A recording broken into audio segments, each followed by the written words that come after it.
Hi, I'm U.S. Senator Marsha Blackburn. I'm honored to represent the state of Tennessee in the U.S. Senate and to extend to you a welcome for this virtual Nuclear and Emerging Technologies Conference.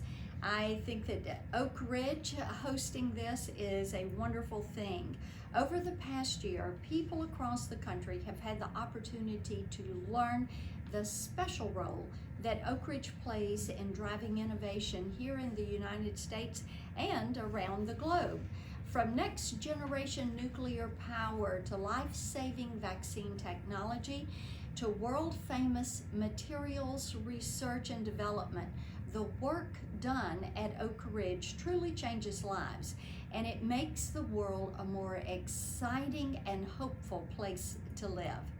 We Tennesseans are uniquely excited about all of the work that happens at Oak Ridge, but of course today our focus is on the mysteries and the possibilities of space exploration. It is truly an exciting time for space enthusiasts and for the Senate's Commerce, Science, and Transportation Committee, where I hold a seat. I hope you'll keep up with the work that we're doing at commerce.senate.gov. Recently, we were so thrilled to see Perseverance on Mars and began exploring the planet's surface and its history. For children, this really felt like magic. For college-bound teenagers, it was a wide open door to the final frontier.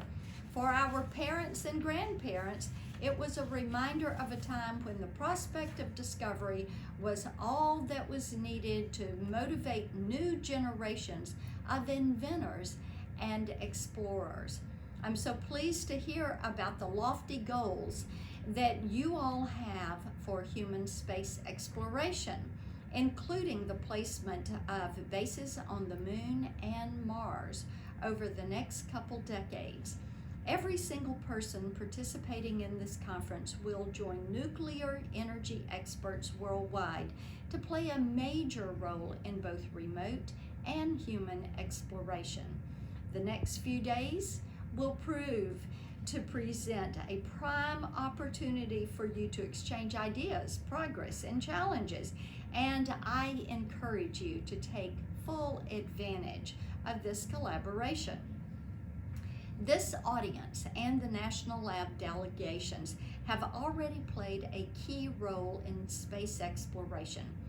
The Mars Perseverance mission is powered by plutonium-238, produced for NASA and the Oak Ridge National Lab, produced by the Oak Ridge National Lab, the Idaho National Lab, and Los Alamos National Lab. In addition to the material, the capabilities to fabricate the components and systems needed to convert energy from that plutonium into usable electricity are essential to making missions like Perseverance happen.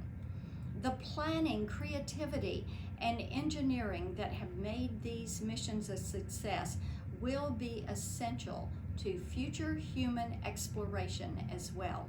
A recent report by the National Academies laid out timelines and requirements in human presence on the Moon and then Mars by 2040. Nuclear power generation and propulsion will most likely be required for both of these exciting missions. Now, everyone participating in this conference knows that this is not going to be easy. You'll have to work together on the science and engineering challenges we'll have to overcome before we're ready to say, yes, it is go time. Fortunately, work is already underway with our friends at NASA, the national labs, private industry, and university partners. Just for a moment, for those playing along at home, including any students out there who may be curious about what it takes to get a mission like this off the ground, I want to give a sense of the scope of challenges these incredible scientists are addressing. They're designing systems to deliver power and protect human crews from danger. They're developing and testing different forms of nuclear fuels. Materials experts are testing, retesting, and testing again the materials they'll use to build all the hardware for the mission, making sure it will survive the harsh environment of space. They're developing instrumentation and controls for these complex systems and testing prototypes for the various pieces that will compromise those systems. What an undertaking. But to get back to the scientists, I want you to know that you have the confidence, the enthusiasm, and the support of the entire Tennessee legislative delegation behind you as you continue this exciting work.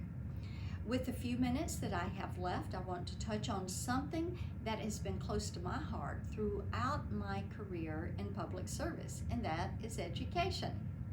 Now, those of you participating in this conference have more education in you than anyone in the city of Washington, D.C. combined. But I want to focus on those who are just starting their journeys. This past year has been hard on all of us, but elementary, high school, and college students in particular had a terrible time pulling themselves through the coursework every single day. So much was lost, not just in terms of knowledge, but in terms of collaboration, problem solving, and exposure to the possibilities waiting for them after graduation. I know with absolute certainty that the work you are doing to grow your perspectives past the screens that we've been forced to stare at has salvaged the futures of thousands of students who might otherwise have given up on their dream of becoming a mathematician or an astronaut or a nuclear engineer.